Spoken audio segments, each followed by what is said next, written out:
You always were the practiced daughter, Eleanor. The real wedding this family is paying for is Vanessa's. My own mother said that to me in my parents' dining room 3 months before my ceremony, while my father slid a revised trust document across the table and my fiancé went very still beside me. 9 months later, the same people who dismissed me sat frozen at the gates of my villa in Tuscany, staring at the guest list they were no longer on and the security team that would not let them come one step closer. As always, before we dive into a story with an ending that's going to feel really satisfying for you, let's do a quick roll call. Type present and the city you're watching from in the comments.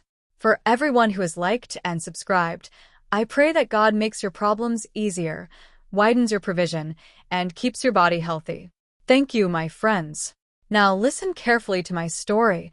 Before I tell you what happened, I need you to understand one thing about me.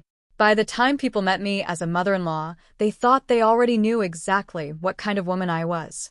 They saw the tailored dresses, the calm face, the way I could walk into a room and make even rude people lower their voices. They assumed I had always been protected, always been chosen, always been the lucky daughter who came from money and landed on her feet. The truth was the opposite. Everything people later envied in my life was built after one of the most humiliating betrayals I had ever lived through.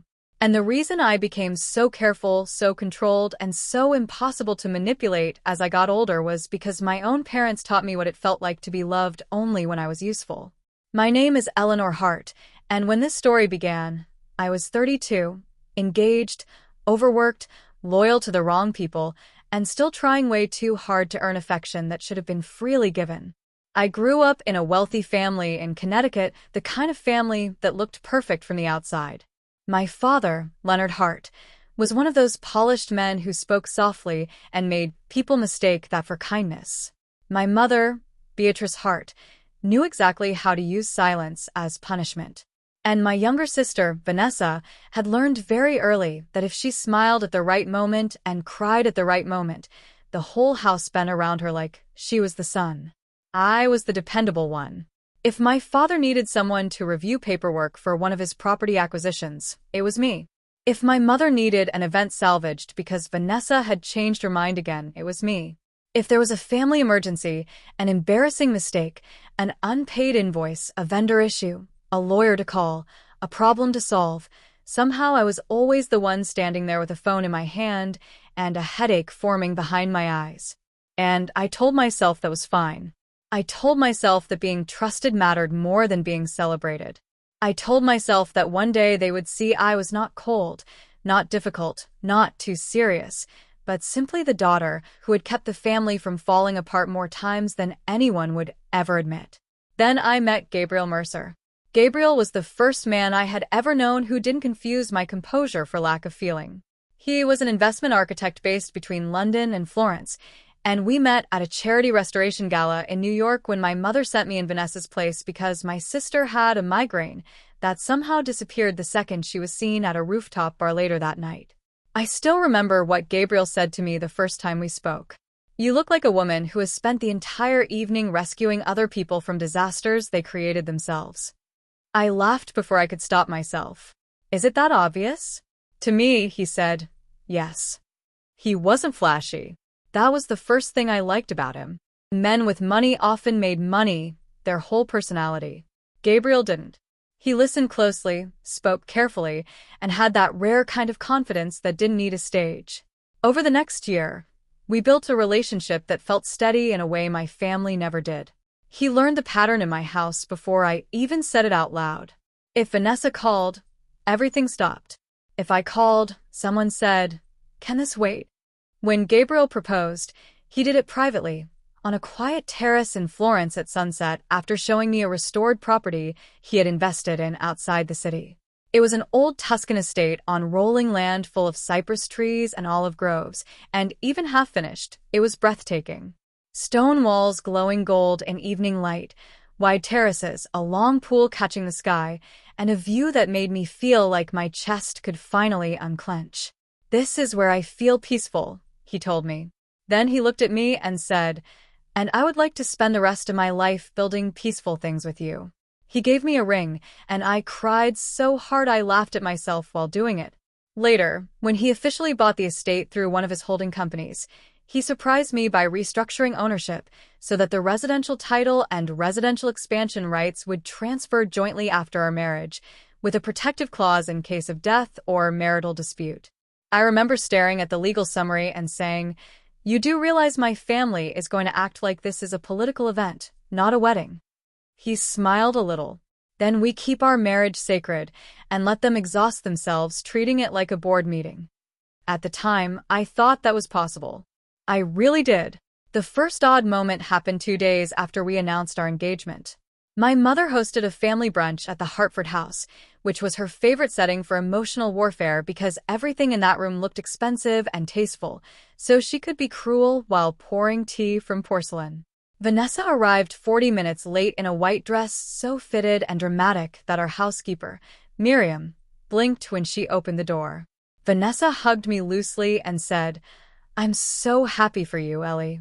Only my family still called me Ellie, and somehow from Vanessa, it always sounded like a dismissal instead of affection. At brunch, my mother asked Gabriel polite questions with a smile too perfect to trust. "How large is your European portfolio now?"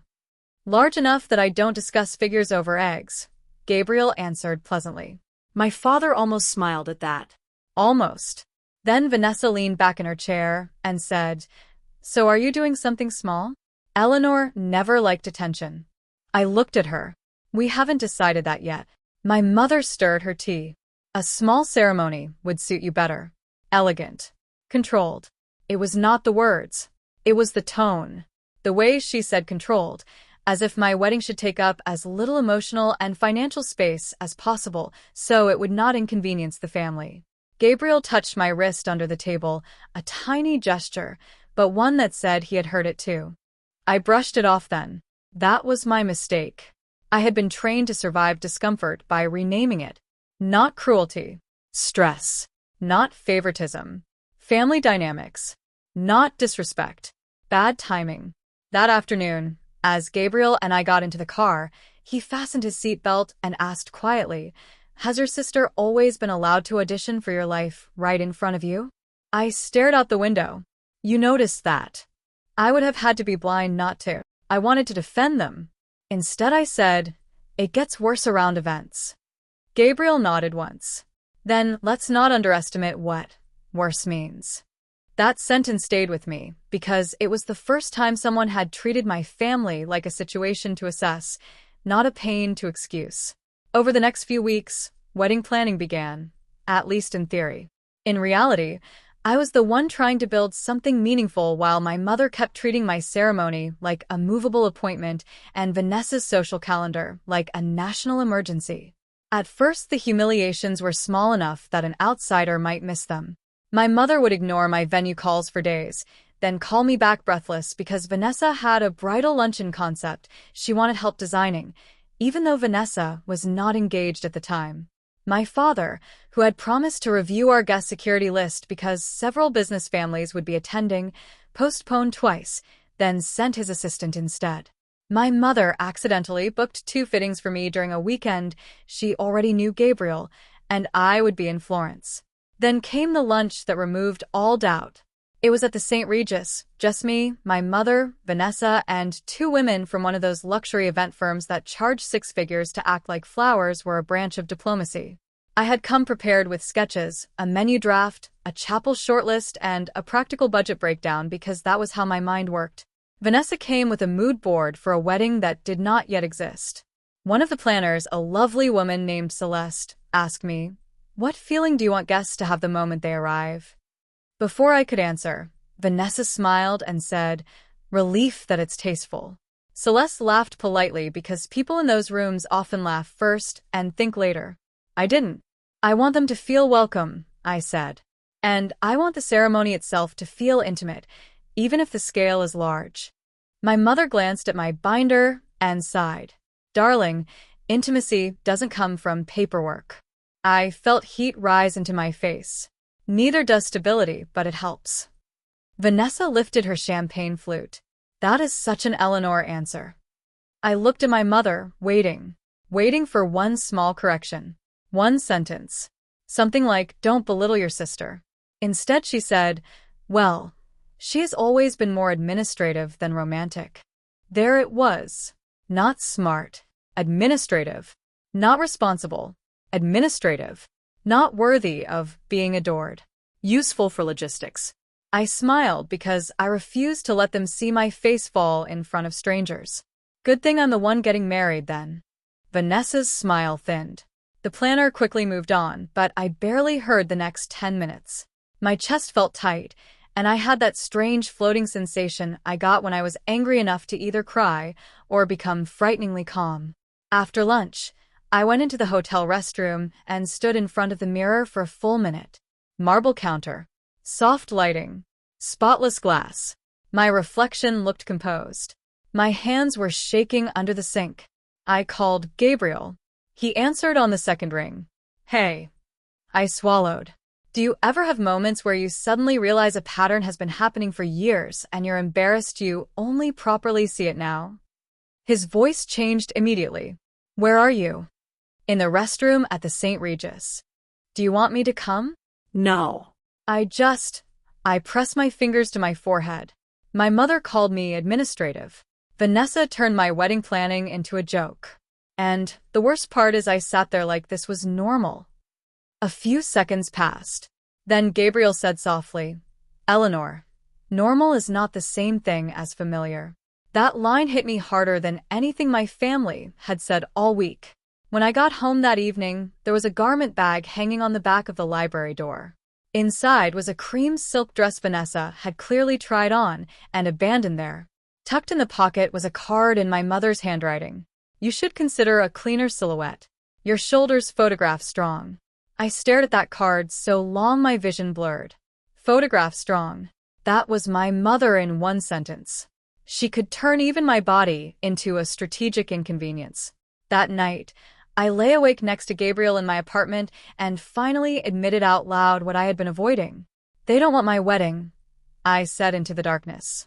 "They want it managed, reduced, scheduled around Vanessa like everything else." Gabriel was quiet for a moment. "Then we need to decide whether they're guests in this marriage or active threats to it."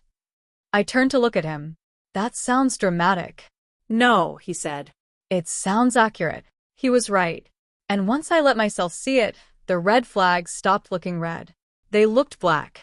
3 weeks later, I found the first piece of evidence that changed everything. It happened at my father's office. He had asked me to come by the family property headquarters to review some charitable trust allocations because, as usual, he needed my brain when something required precision. Vanessa had canceled on a meeting with a designer again, so my mother was unavailable.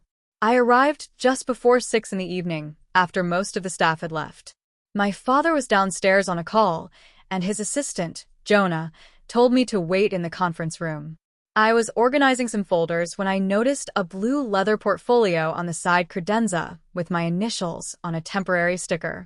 Yeech. I assumed it was for me. Inside were draft amendments to a family trust structure I had not been told was being revised. At first glance, it looked routine: realignment of event distributions, gift allocations, temporary liquidity adjustments. Then I saw the attached note. Reallocate committed wedding support from EH event reserve to VH emergency allocation, pending future review. I read it twice, then 3 times. My eyes went to the number beside the reserve transfer, and every muscle in my body locked. It wasn't small money. It was significant. Enough to dramatically alter what had been promised toward my wedding budget, and enough to fund an entirely separate luxury event for Vanessa if she decided to announce an engagement tomorrow. I kept reading. Below that was a legal memo discussing conditional release of an additional property-linked dowry vehicle upon marital alignment with approved family strategy. Marital alignment. Approved family strategy. I knew my father's language. That meant leverage. It meant if I didn't marry the way he wanted, with the structure he wanted, under the financial terms he wanted, they intended to use trust mechanics to control the event and possibly my access to family assets afterward. My heart started pounding so hard I could hear it. Then I heard footsteps in the hallway. I put the papers back exactly as I found them, except for the summary page, which I folded once and slid into my notebook before I even fully decided to do it. When my father entered, He looked irritated rather than guilty. Sorry, he said. This ran long. I watched his face. Smooth. Composed. Practiced. Dad, I said casually, have there been changes to the wedding allocation structure? He didn't blink. Nothing material. Nothing material. I felt something cold move through me. He sat down across from me and opened a different folder. Now, about the foundation disbursements. Did you move money from my event reserve? His jaw tightened very slightly. We're reviewing all large discretionary family expenditures. So yes. Eleanor, don't start dramatizing administrative matters. There it was again. Administrative. The family favorite word when they wanted to turn betrayal into bookkeeping. I smiled, and I hate how quickly I learned that smile in my life. Of course. Let's discuss the foundation. We did. For 40 minutes, I performed normalcy so well that my father ended the meeting apparently satisfied. But the second I got into the elevator, my knees weakened. I made it to my car, locked the doors, and took the page back out. I read every line again. There was a handwritten notation at the bottom in my mother's script. These timelines should take priority. You can be persuaded to postpone. I sat there in total shock. Not because I had never suspected favoritism, because they had written it down. Neatly. Like strategy. That night I didn't tell Gabriel everything immediately. I told him enough to make his expression harden. I need you to scan that page, he said. I know. And I need you to send it to someone they can't reach. I know. And I need you to stop assuming this is only emotional. This is financial coercion. I looked at him across my kitchen island. You think they'd actually interfere with a wedding? He held my gaze. I think your father doesn't create paper trails unless he believes he controls the room. The next morning, I scanned the document, sent one copy to a private encrypted storage service Gabriel's legal team used, one to my own attorney, Helena Brooks, and kept the original tucked inside a leather folio in the locked drawer of my desk. I didn't fully understand yet how important that page would become. I only knew I wasn't imagining things anymore. After that, the pressure escalated fast. Vanessa announced her engagement to a tech founder named Preston Hale less than 10 days later, and if that sounds quick, it was. They had been dating on and off for 7 months, mostly in photos and magazine mentions. Preston was handsome, socially connected, and, unlike Gabriel, very interested in being seen. The second the engagement was announced, my family stopped pretending. My mother called me and said, "We need to discuss sequencing." I was in my office at the time, drafting donor correspondence. Sequencing of what? The weddings. I leaned back in my chair. What about them? Well, Vanessa's event needs a spring date for the society calendar and press placement. Yours is more flexible. I actually laughed because I thought for one foolish second that she had to be joking. Then I heard the silence on the line and realized she was serious. My wedding is not flexible, I said. You're having a destination event, she replied. Guests understand movement. It isn't movement. It's my wedding date. Don't make this ugly. I stared at the wall. Mother, you're asking me to reschedule my marriage because Vanessa wants better floral timing. Don't reduce this. There are multiple factors. I'm sure there are. Are any of them my happiness? She exhaled sharply. This is exactly why people find you difficult. There are some lines people can say to you that reveal the whole architecture of a relationship. That was one of them. Not hurt. Not disappointed. Difficult. I said very quietly, "What people?" She paused. Then she said, "Everyone gets tired, Eleanor." My throat tightened so badly, I had to pull the phone away for a second. When I brought it back, I said, "Then they can rest at Vanessa's wedding." And I hung up. That evening, my father came to my apartment unannounced. He rarely did that. My father preferred controlled environments and scheduled emotional damage.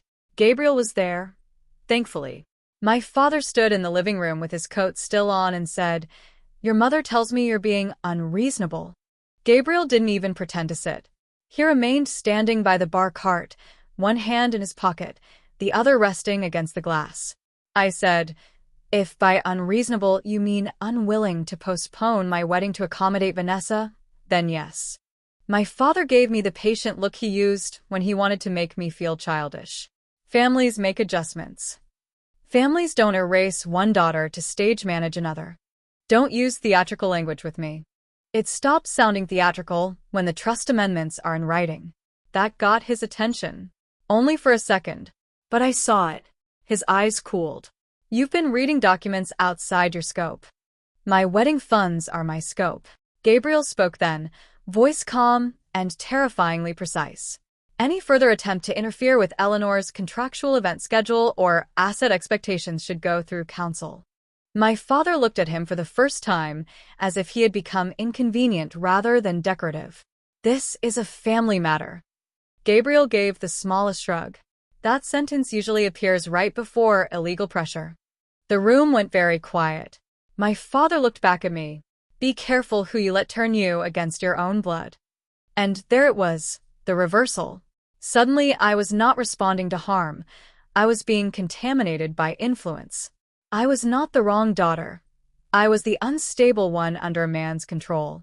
I am not against my blood, I said. I am against being used.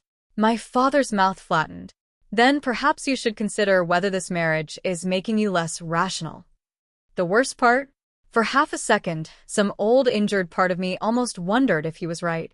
That's what years of gaslighting does. Even when the evidence is in your hand, some voice inside you whispers that maybe you are overreacting. After he left, I sat down so suddenly I nearly missed the sofa. Gabriel came over and crouched in front of me. Look at me. I did. You are not losing your grip, he said. They are losing access. I breathed in shakily. He took my hands. And they know it. The isolation began almost immediately after that. 2 of my aunts stopped returning my messages. A family friend I had known since childhood called to say she hoped I would come to my senses and not create competition with my sister. My mother sent me a long email full of phrases like emotional exhaustion, family strain, selfish timing, public embarrassment. There was not one line in that email asking if I was okay. Then Vanessa showed up in person. She came to my office just before closing in a cream coat and oversized sunglasses like she was arriving for a scene she had already imagined winning. My assistant buzzed to say she was downstairs and seems upset. Of course she did. I told them to send her up. She walked in, removed her glasses, and looked around like she was inspecting a rental. Cute office. What do you want, Vanessa?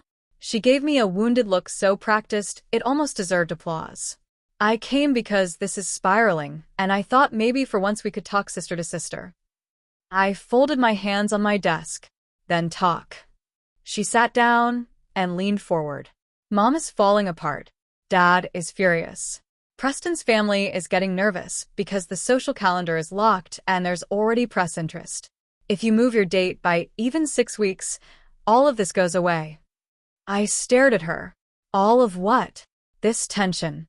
This ugliness. The whole thing. I let out a slow breath.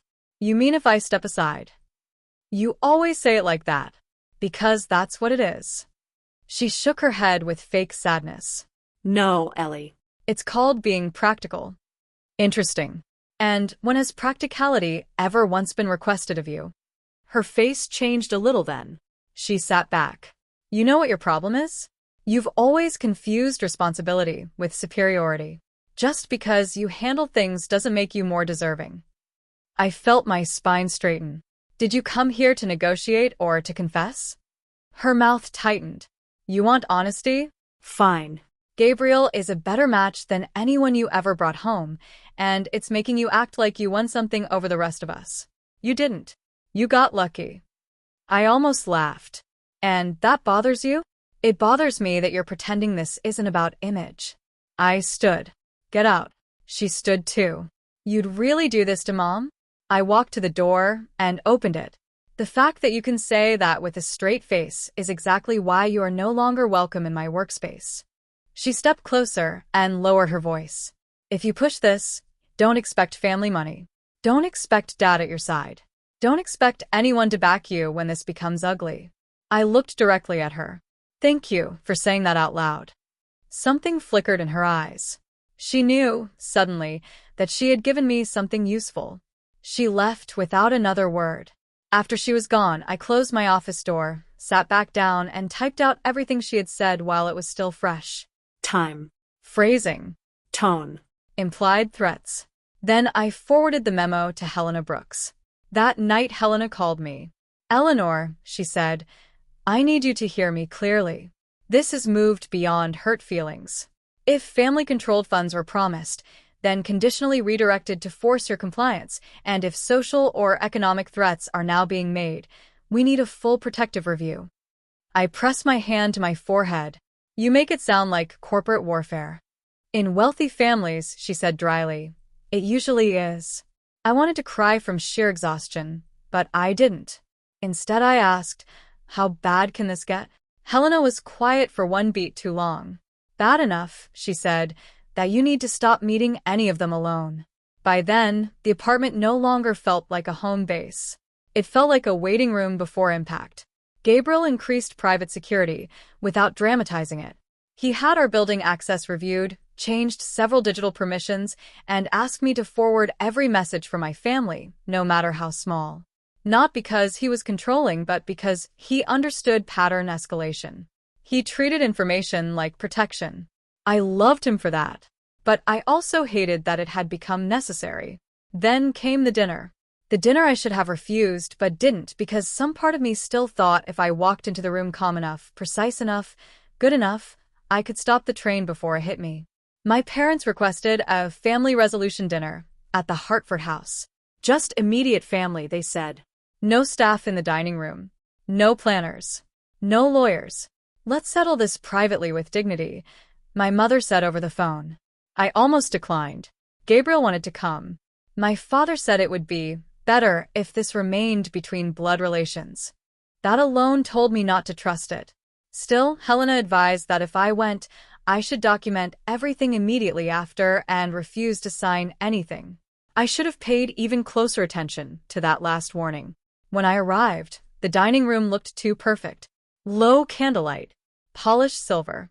My mother's best china. Vanessa already seated in pale blue, looking solemn instead of triumphant, which somehow made her more dangerous. My father stood by the fireplace with a folder in his hand. The second I saw the folder, my stomach dropped. "Where's Gabriel?" my mother asked. "At home," I said. My father nodded, as though that meant the evening could proceed normally. "Sit down." I did not. "What's in the folder?" My mother gave me a tired look. "Can you please not perform?" I looked at her. I asked a direct question. My father stepped forward. "This situation has become untenable. There is too much conflict, too much pressure, too much public overlap. We are offering a solution." Vanessa lowered her eyes, playing sorrowful. I felt cold all over. "What solution?" He opened the folder and placed several documents on the table. A postponement agreement. A revised trust waiver. A formal release of expected family event contributions. And at the bottom, to my complete shock, a statement of acknowledgement regarding voluntary separation of engagement due to irreconcilable family and scheduling strain. For a second, I truly couldn't process the words. My mother spoke into that silence like she was discussing weather. "If this marriage is causing this much division before it even begins, perhaps that tells you something." I looked at her slowly. "You invited me here to cancel my wedding." "We invited you here," my father said, "to save you from making a spectacle of yourself." My heart started slamming against my ribs. Vanessa finally lifted her head and said softly, "Ellie, maybe this is for the best. You and Gabriel move so fast. Maybe a pause would help everyone breathe." I laughed once, and it sounded terrible, even to me. Then my mother delivered the line that would split my life cleanly in two. "You always were the practice daughter, Eleanor. The real wedding this family is paying for is Vanessa's." The room went silent after that. Even the air felt stunned. I looked at my mother and saw no hesitation on her face. None. She had meant it. Maybe she had believed it for years. My father pushed the papers an inch closer to me. "Sign the waiver tonight, and this can remain civilized." I stared at him. Civilized. Yes. You move my funds, pressure my date, isolate me from the family, invite me here under false pretenses, and now ask me to sign away support and acknowledge the collapse of my engagement. And you call that civilized? My mother's eyes hardened. Lower your voice. No. That one word seemed to hit every wall in the room. Vanessa stood. You're hysterical. There it was again. The old script. Harm me, then diagnose my reaction. I put both hands on the back of a chair, because suddenly I needed something solid under my palms. Where did you even get the idea that Gabriel and I had ended our engagement? My father answered without shame. If you refuse reason long enough, events outrun you. We are trying to get ahead of disaster. I could barely breathe. By manufacturing it, my mother crossed her arms. A woman with your temperament should be grateful anyone is still trying to protect her reputation. My temperament. My reputation. Their cruelty always wore etiquette like perfume. I took one long breath. Then another. I knew this was the moment they expected me to break. Cry. Beg. Sign something just to escape the room. Instead, I reached into my bag, took out my phone, and snapped photos of every document on the table. My father's expression changed instantly. What are you doing? Creating a record. You will put that phone away. No. Vanessa's voice sharpened. You can't be serious. I kept taking photos. Every page, every line, every signature block, every date. Then I looked up and said, very calmly, this dinner is over. My father stepped toward me. If you walk out of this house without resolving this, do not expect to walk back in with any standing left. I held his gaze. What standing? The kind that comes with being called the practice daughter? My mother said coldly, if you go through with this marriage without our blessing, you are on your own. And that, more than anything, hurt. Not because I needed their money. Not even because I needed their approval anymore. It hurt because I had spent so many years giving them loyalty that they were prepared to erase the second I stopped being convenient. I picked up my bag. Vanessa's voice followed me. Don't be dramatic, Eleanor. Nobody is throwing you away. I turned at the doorway and looked directly at her. Yes, I said. You are. You're only upset because I noticed. Then I walked out. My hands were shaking so badly by the time I got to my car that I couldn't get the key in on the first try. I sat behind the wheel with my chest heaving, my vision blurred, and the ugly, humiliating understanding settling fully into place. They had not simply favored Vanessa. They had built an entire emotional economy around my willingness to accept less. And tonight, when I finally refused, they had tried to make me sign my own disappearance. I called Gabriel. He answered immediately. Eleanor. For 1 second, I couldn't speak. Then I whispered. They tried to end my wedding at dinner. His voice went deadly still. Are you safe? Yes. Are you alone? Yes. Drive nowhere except home. I'm calling Helena. Don't answer anyone from your family. Not one person. I closed my eyes. Gabriel. I know, he said quietly. Come home. As I pulled away from the house I had spent years trying to deserve, I looked once in the rearview mirror and saw the front door still open, golden light spilling onto the stone steps like the house itself was watching me leave. That was the night I understood something I should have learned much earlier. Sometimes being thrown out is the first honest thing a cruel family ever does. And by the time I reached my apartment, my phone was already lighting up with calls from my mother, my father, Vanessa, and 2 unknown numbers I recognized as people who never contacted me unless they had been assigned to clean up my family's mess. I didn't answer, but one voicemail arrived from my father before midnight, and when I saw the transcript preview, my blood ran cold. Because he wasn't asking me to come back. He was warning me not to make the next move. I didn't sleep that night. I lay in bed staring at the ceiling while Gabriel sat in the living room with Helena on speakerphone, going over legal exposure, family trust leverage, event contracts, and access controls like they were building a firewall around my life before my own relatives could set it on fire. At around 1 a.m, Gabriel came into the bedroom, loosened his tie, and sat on the edge of the bed.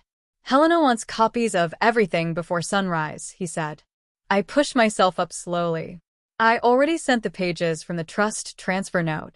I know. Now she wants the dinner documents too. I nodded. I photographed them. He looked at me for a long moment. You were very smart tonight. I laughed weakly. That is not the word I would have used. It is the one I'm using. My eyes stung. I looked away before I embarrassed myself by crying again. Gabriel reached over and took my hand. Eleanor, listen to me carefully. Your family is intelligent, socially practiced, and very used to controlling narratives. That makes them dangerous. It does not make them unbeatable. I swallowed hard. I keep replaying my mother saying practice daughter. His expression changed. Something in him went from concern to a very controlled kind of anger. That sentence, he said quietly, is going to cost her more than she understands. By breakfast, Helena had assembled a strategy. She came to the apartment in person at 9, with her dark hair pinned back, a slim gray suit, 2 phones, and the kind of expression that meant she had already anticipated 3 different versions of disaster. She had represented old money divorces, inheritance disputes, boardroom sabotage, and public family collapses for 20 years. If there was anyone I trusted to stand between me and my parents' machinery, it was Helena Brooks. She spread printed copies across our dining table. Here's where we are, she said. 1. Your family appears to have made informal financial commitments toward your wedding. 2. Trust funds may have been conditionally reallocated to pressure compliance. 3. They attempted to create documents that could later be used to support a false story that your engagement failed for personal instability rather than family interference. I sat there in a sweater I had slept in, hair unbrushed, trying to keep up. Gabriel leaned against the sideboard, arms folded. What do you recommend? Helena pointed to a folder. Immediate evidence preservation. Limited communication. No in-person contact without witnesses.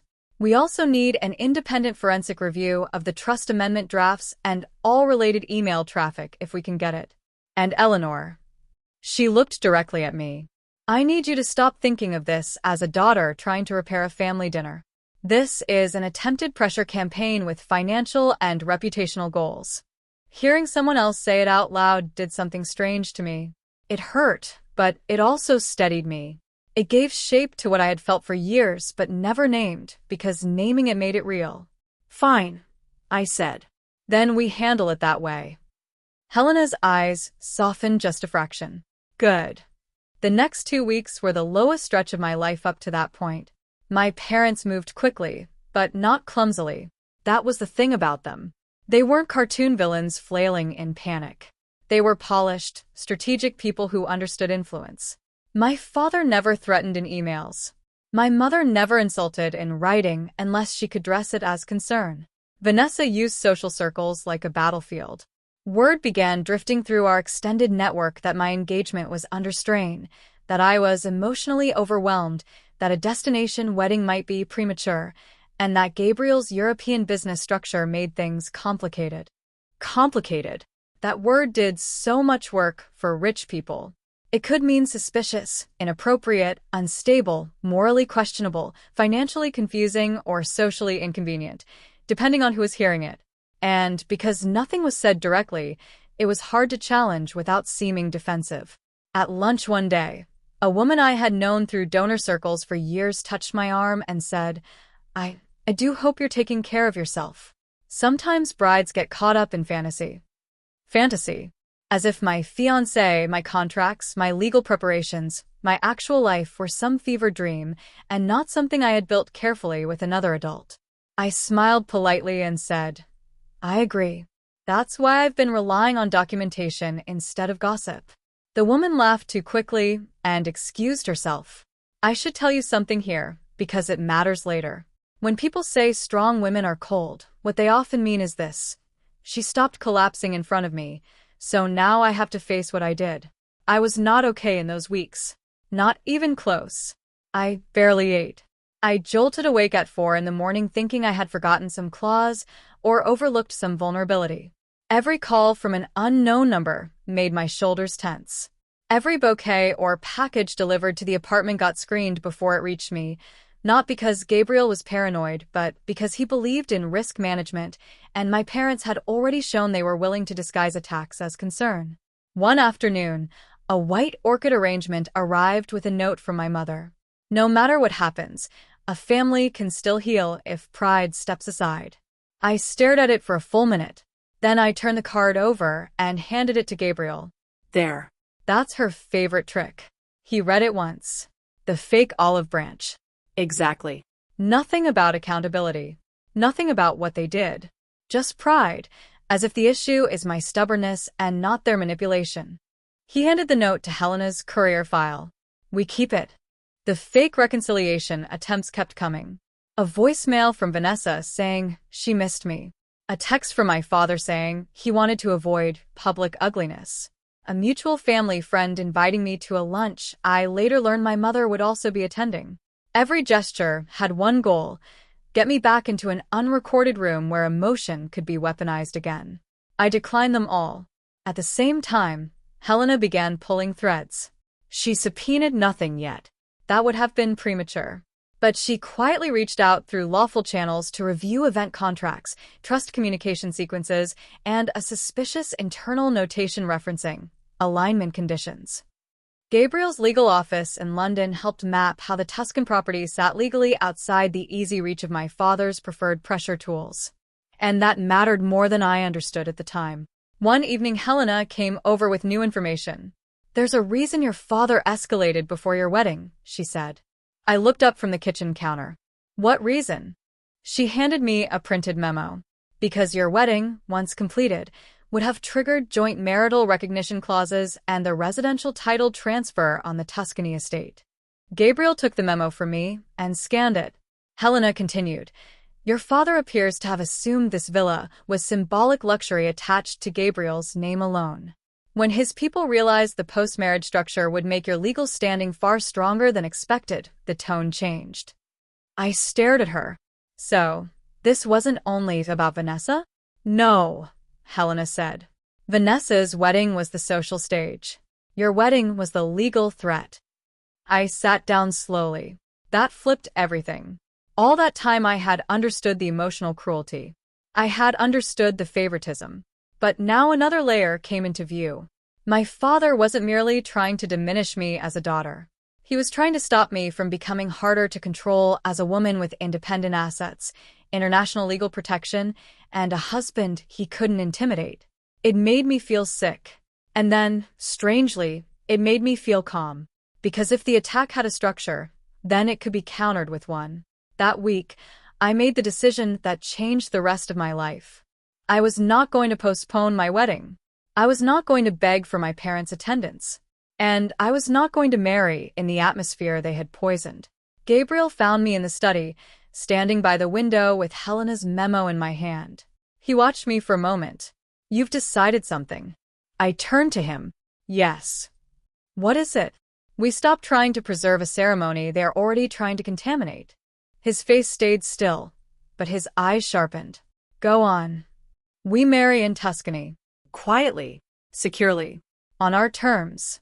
Not because we're hiding, but because that villa was the first place in my adult life where I felt peace before anyone else got their hands on it. Gabriel took a step toward me. Eleanor.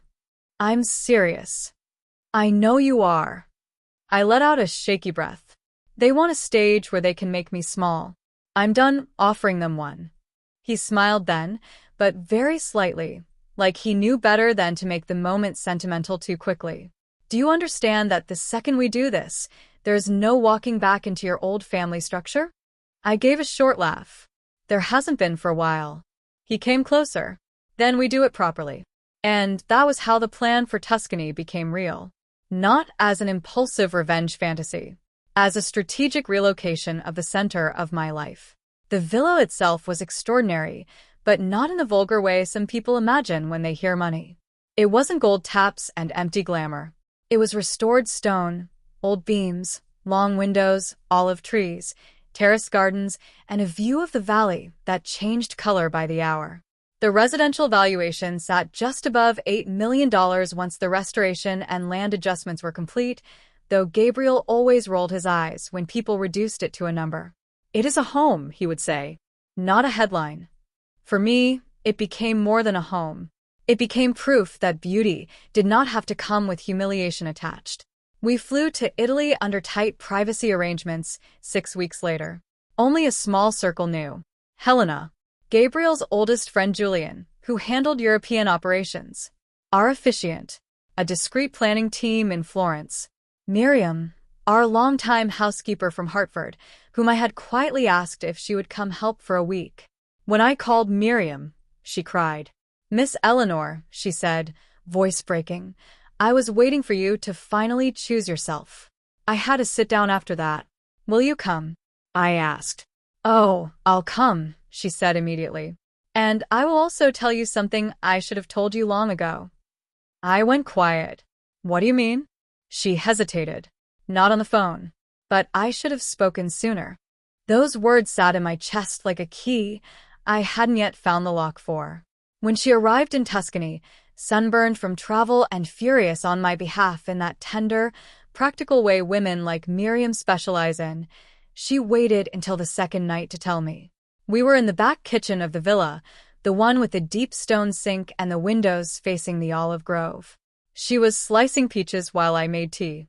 Your mother started moving against you long before that dinner, she said. I looked up sharply. What do you know? Miriam set the knife down. A month before the engagement announcement, I overheard your mother and Vanessa in the morning room. They didn't know I was in the hallway with the floral invoices. My pulse sped up. What did they say? She took a breath. Vanessa said if your wedding happened first, she would look like the younger sister trying to catch up. Your mother told her not to worry because your father was reviewing leverage options. Then your mother said, and I remember this exactly, Eleanor can always be delayed. She folds when the family closes ranks. I felt all the air leave my body. Miriam's eyes filled. I hated myself for hearing that and not telling you. I kept hoping I had misunderstood. Then the months passed, and every time I thought of saying something, the whole house was already so tense. I'm sorry. I reached across the counter and took her hand. You are not the one who did this. But I saw it coming. No, I said gently. You saw pieces. They built the rest in secret. Still, her statement mattered. It established premeditation. Not in a courtroom sense yet, but in the map Helena was building. And then another truth surfaced. During our final legal review before the ceremony, Helena and Julian uncovered that one of my father's external consultants had attempted to inquire into possible vendor access and private transport logistics related to our original wedding plan. Nothing criminal had happened.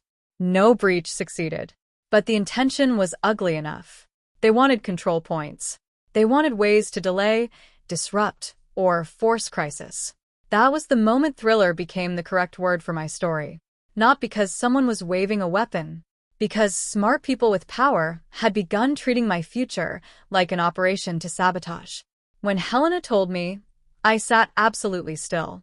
Would they have gone that far? I asked. She chose her words carefully. I cannot make allegations beyond evidence. But I can say this. People who believe they are entitled to manage another adult's life often escalate when charm stops working. Gabriel looked at me. Which is why no one outside the approved list gets anywhere near the villa. And they didn't. The wedding itself was small, private, and one of the most peaceful days I had ever lived. There was no orchestra of social politics, no forced smiles from relatives who treated me like an obligation, no mother repositioning my shoulders for photographs, no father monitoring which family got seated near which donor. There was only late afternoon sun, a simple floral arch in cream and green, the scent of rosemary and citrus in the air, Gabriel's hand steady in mine, and my own voice not shaking when I said yes. I wish I could tell you I didn't think of my parents that day. I did. Right before the ceremony began, I stood alone on the upper terrace in my gown, looking over the hills, and felt a wave of grief, so sudden it nearly knocked the breath out of me. Not grief, because they weren't there. Grief because they could have been if they had known how to love me without ranking me. Miriam found me there. You can still cry, she said softly. I laughed through tears. I know. You're not crying because you made the wrong choice. No. You're crying because they made theirs. That was exactly it. So I let myself cry for 1 minute. Just one. Then I wiped my face, straightened my shoulders, and walked downstairs to marry the man who had never once asked me to become smaller so other people could stay comfortable. After the ceremony, Julian toasted us. Helena, who had flown in that morning and somehow still looked more polished than everyone else, raised a glass and said, "To legal clarity and emotional peace." Even I laughed at that. But the peace lasted only 4 days. On the 5th morning, a private article appeared in a society newsletter. It was short, carefully sourced, and vicious in implication. It suggested that I had quietly relocated my wedding after significant strain with my family, and it hinted that the Mercer-Hart union may have required discretion due to unresolved personal and financial sensitivities. It named nothing directly, which was exactly why it was dangerous. It invited speculation. Gabriel read it over espresso and said, "This came from someone close to your family." Helena on video call agreed. "The phrasing is too specific. It's social sabotage, not journalism." I felt cold again, that old familiar cold. So, even now they can't let it go. Gabriel set the tablet down. Then we stop reacting and start positioning. That was the beginning of the real rebuild. For the next year, I did not return to my parents' orbit. Not for holidays. Not for birthdays. Not for charity galas where my mother could perform dignified pain in front of a room full of people too polite to question her. I stayed in Italy part of the year and split the rest between London and New York on carefully chosen terms. I developed independent advisory work in art and heritage real estate, something I had always been skilled enough to do, but had spent years applying to my father's advantage instead of my own. I became good at saying no. It sounds simple. It wasn't.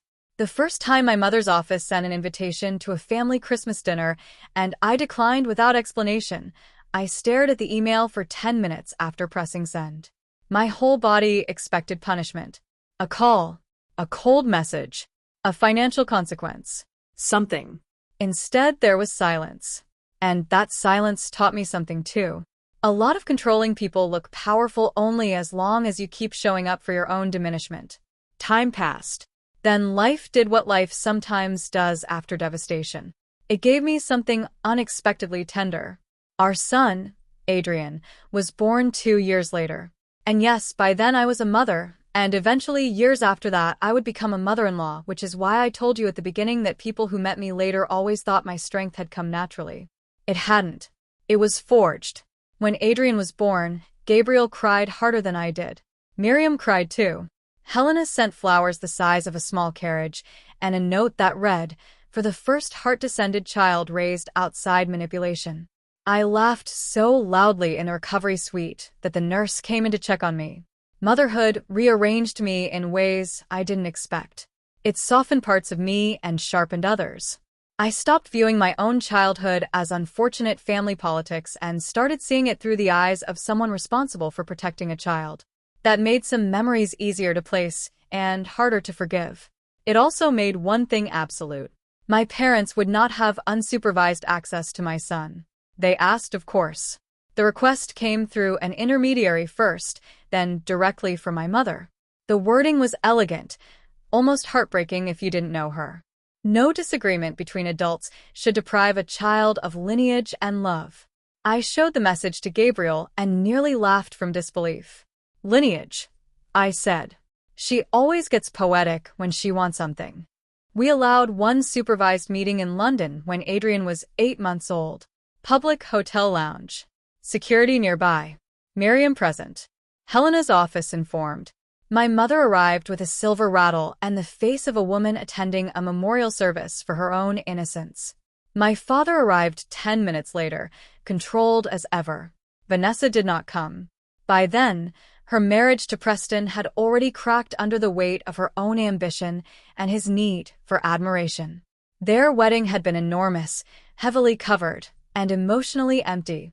Less than 18 months later, he was living between Miami and Los Angeles with a woman who kept appearing in his background photos accidentally.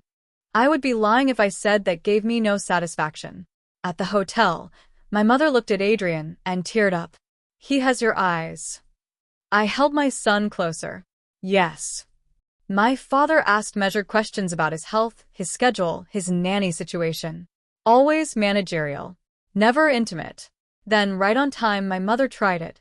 "We should put all of this behind us," she said softly. "For his sake." I looked at her. What exactly is all of this? The tiniest flicker of irritation crossed her face. This distance.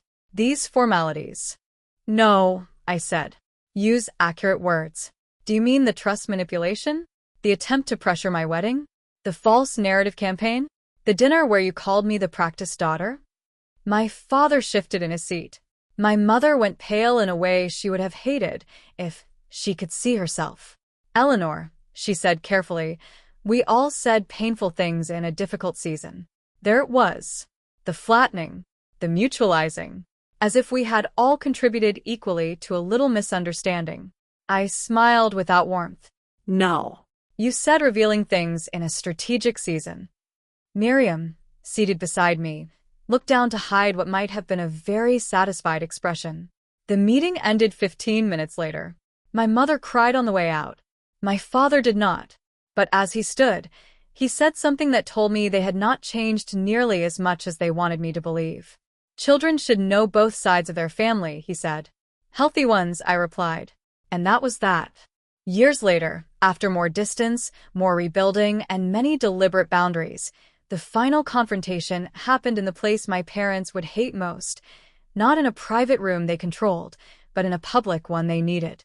It happened because Adrian grew up, because he married a wonderful woman named Isabel, and because my parents, older by then but not wiser, made the fatal mistake of assuming time had erased evidence. By the time Adrian married, Gabriel and I had become exactly the kind of quiet, stable family unit my parents had never believed I could build without them. Isabel was kind, perceptive, and impossible to flatter into stupidity. She came from a family that valued warmth over performance, which made my mother distrust them on sight. The wedding was in New York, elegant but intimate. Not huge. I said nothing for a moment.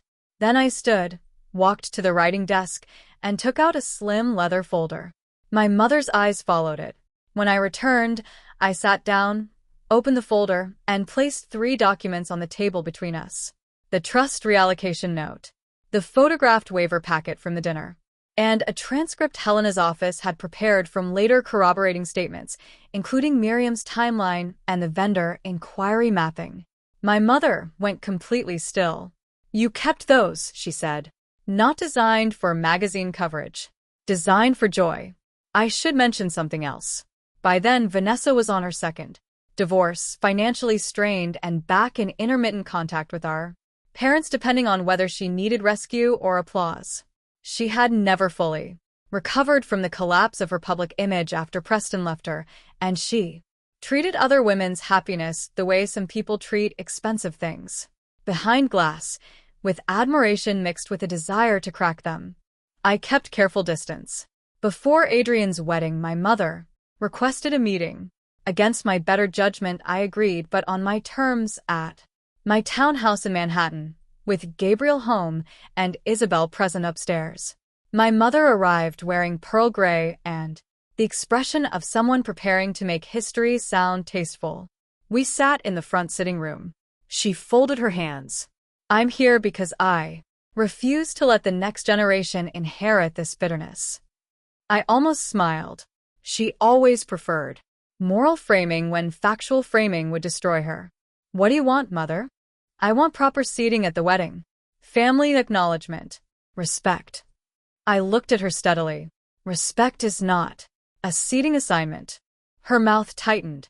"You continue to punish." "No," I said. I continue to remember. She inhaled slowly. "You really intend to humiliate your own parents in public over ancient grievances?" "Ancient grievances. Yes. That was years ago." "Yes." Her voice dropped. "What is it you think you're doing?" I held her gaze. "Preventing revision." She looked at the documents again, and for the first time in maybe my entire adult life, I watched my mother realize that elegance could not save her from record. She straightened. "If you bring up old family matters around Adrian's wedding, you will damage him." "I won't," I said.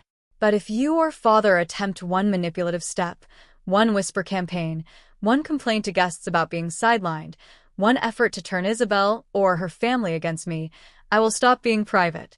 My mother's face lost color. She stood. You would disgrace us. I answered calmly, no. I would describe you. That meeting should have warned her enough. It didn't. Because people who have spent decades surviving on image often believe that everyone else will protect the image too. They assume your good manners are permanent shelter for their bad behavior. The problem for my mother was that I had reached an age where I knew the difference between cruelty and consequence. At Adrian and Isabel's rehearsal dinner, held in a grand hotel ballroom with both families, old friends, business associates, and enough social witnesses to make lying difficult, my mother made her move. It was subtle. Of course it was. She cornered Isabel's mother near the floral display and, in that soft, sorrowful tone she used when planting poison, implied that our side of the family had endured private instability and hoped the young couple would avoid repeating patterns. Unfortunately for her, Isabel's mother was a retired judge from Boston with hearing sharp enough to catch a snake in velvet slippers. Within 10 minutes, Isabel had been told. Then Adrian. Then Gabriel. Then me. I was standing by the champagne table when Adrian approached, face set in that calm way that always meant he was furious. Mom, he said quietly, did Grandma try to imply you and Dad had some kind of unstable marriage history? I held his eyes. Yes. He gave one short nod. All right. That was my son. No dramatics. Just a line drawn. He turned and walked toward the far side of the room where my parents were standing with Vanessa. I followed with Gabriel beside me, not because I needed saving, but because some battles deserve witnesses. The music in the room continued, but the air changed as we crossed it. People notice more than they admit. Several conversations dimmed. Isabel came to stand slightly behind Adrian, one hand resting lightly at his back. My mother smiled too quickly when she saw us. Adrian, darling. He interrupted her. Did you imply to Isabel's family that my parents' marriage is some kind of cautionary tale? My mother looked wounded instantly. I think there's been a misunderstanding. There it was. The opening step. I stepped forward. No. There hasn't. My father's voice came in cool. This is neither the time nor the place. I looked at him. That's interesting because public implication seemed fine until public clarification became possible. Vanessa, standing beside them in black satin, let out a small breath. Do we really have to do this now? I turned to her. You had years to avoid now. By then nearby guests had definitely gone quiet. Not the whole ballroom, but enough. Enough to matter. My mother lowered her voice. Eleanor, don't create a spectacle on your son's weekend. And that sentence from that woman, after all those years, almost made me laugh. Instead, I reached into my bag and took out the same slim folder. Not because I had planned theatrics. Because I had learned to bring truth to rooms where performance liked to roam freely. My mother's eyes locked on the folder, and I watched the exact moment recognition hit her. Her fingers tightened around her clutch. I said clearly, not loudly but enough for the people nearest us to hear, since you have chosen my son's wedding weekend to suggest that Gabriel and I represent some unstable pattern, I think this is the right moment to remember who tried to sabotage whose marriage. My father's face changed. Not panic yet. Calculation. Eleanor, he said, warning now. I opened the folder and pulled out the trust note first. Years of legal preparation had left me calm in moments like this. I was no longer the woman trembling at the Hartford dining table. I was a mother, a wife, and by then, yes, a mother-in-law whose first instinct was to protect the next woman entering the family from old poison. I handed the page to Adrian first because he had the right to know exactly what lineage he was expected to tolerate. His eyes moved across the lines. Then to the second document. Then the third. Isabel read over his shoulder. Her face hardened. Gabriel said nothing. He didn't need to. I looked at my parents and spoke with a steadiness I had earned the hard way. Years ago, before Gabriel and I married, you redirected wedding support, attempted to coerce postponement, circulated false narratives about my engagement, and invited me to a private dinner where you tried to make me sign documents collapsing my own wedding so Vanessa's could take priority. Whispers started around us. Not loud, but real. My mother went pale, exactly the way the hook promised she would. Not dramatic pale. Worse. The kind where the blood leaves so fast the face seems to flatten. That is a grossest distortion, she said, but even she heard the weakness in it. I lifted the second document. This is the waiver packet father placed in front of me at that dinner. I lifted the trust note. This is the reallocation summary with your handwritten instruction that Vanessa's timeline should take priority and that I could be persuaded to postpone. Vanessa's lips parted. She actually swayed back half a step. My father reached for control. Any drafts removed from context can be misread. Helena had not attended the rehearsal dinner, but she had prepared me perfectly for this sentence. So I answered, that is why corroborating statements, metadata records, and sequence logs exist. And then, because God has a sharp sense of timing sometimes, Miriam approached from the edge of the room carrying a tray she had just handed off to staff. She had attended as family to me, not as staff, but when she saw what was happening, she stepped forward with the serene courage of a woman who had spent half a lifetime watching rich people confuse payroll with silence. I also heard Mrs. Hart say Miss Eleanor could always be delayed if the family closed ranks, she said. My mother turned to her so fast it was almost ugly. Miriam, this is not your place. Miriam held her gaze. It became my place when you tried to erase hers. That did it. The little circle around us tightened. Not physically, but emotionally. Everyone listening could feel the shift. This was no longer eccentric family tension. This was documented cruelty meeting daylight. Isabel's mother stepped closer. I think, she said with judicial calm, that we have heard enough to understand where the instability came from. My father's jaw locked. Vanessa looked at me with something between hatred and terror. She knew. She knew there was no charming this away because the audience was now made of adults, not enablers. Intelligent people, careful people, people who could recognize pattern when it was shown to them plainly. Adrian folded the documents back into the folder and handed it to me with a face I will never forget. Not shocked. Not ashamed of me. Ashamed of them. Then he turned to my parents and said, in the clearest voice I have ever heard from my son, "You will not use my wedding to rewrite what you did to my mother." My mother's eyes filled instantly. Adrian, please. No, he said. You don't get to cry your way out of a record.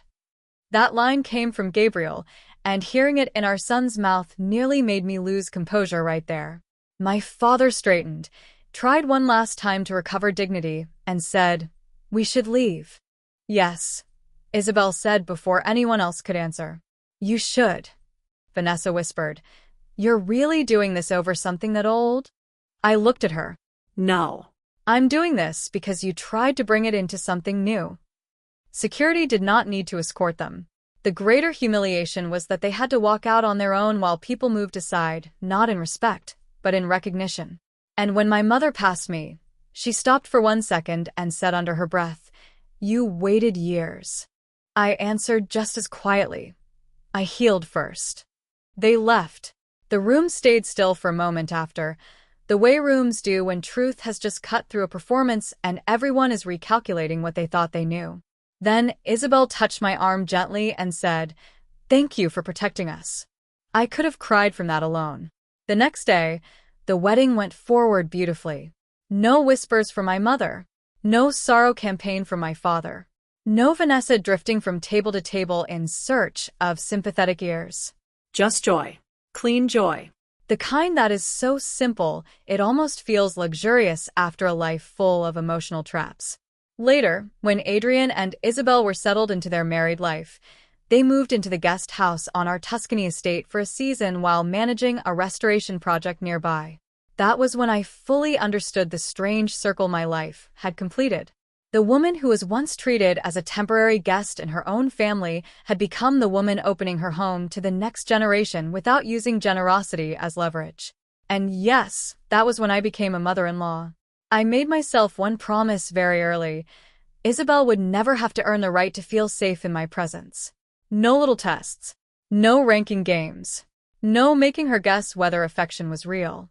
No comparing her to another woman to keep her insecure and eager. If she needed help, I gave it clearly. If she needed space, I respected it. If I had a concern, I spoke directly and kindly. Because once you know what poison love looks like, you stop romanticizing it as tradition. As for my parents, the consequences came the way consequences usually do for people like them, not in one big theatrical collapse, but in a series of losses that all traced back to trust. My mother's social standing never fully recovered after several people quietly compared notes about things she had said over the years. Nothing scandalous hit the press. That would have been too easy. Worse for her, doors simply stopped opening as warmly. Invitations became fewer. Her influence dimmed. People grew polite instead of admiring, and for women like my mother, that feels like winter. My father lost an important advisory position 2 years later after board members decided his family governance style suggested poor judgment in fiduciary environments. Again, nothing explosive. Just a gradual withdrawal of confidence. He hated that far more than public shame. Vanessa spent years bouncing between image repairs, brief relationships, and expensive reinventions that never lasted because you cannot outrun envy if you feed it for too long. And me? I built a life so full that their version of me finally ran out of oxygen. I wake up now in a house filled with light, with Gabriel beside me, with olive trees outside, with a son who grew into a man I deeply respect, and with a daughter-in-law who never has to wonder whether my welcome hides a price tag. Sometimes, on late afternoons in Tuscany, Isabel and I sit on the terrace, with tea while the men argue affectionately over some ridiculous outdoor project they are both pretending to understand better than the other. The sunlight turns the stone gold, the air smells like rosemary, and I think about the younger version of me sitting in that parked car outside my parents' house with shaking hands, believing she had just lost everything. She hadn't. She had only lost the right people. And now I know this with complete peace. I was never the practiced daughter. I was the daughter they underestimated, the wife they couldn't derail, the mother they couldn't manipulate, and the mother-in-law who chose to end a family pattern instead of passing it down. From everything I went through, I learned that being rejected by people who only value you when you stay small is not a sign that you failed. It usually means you finally stopped helping them mistreat you. If you're in a situation like mine back then, please remember this. Love that demands your silence in exchange for belonging is not love you should fight to keep. If you've ever gone through something similar or you want to share your own story, write it in the comments below. Don't forget to share this story with your friends, like the video, and subscribe so you don't miss the next stories.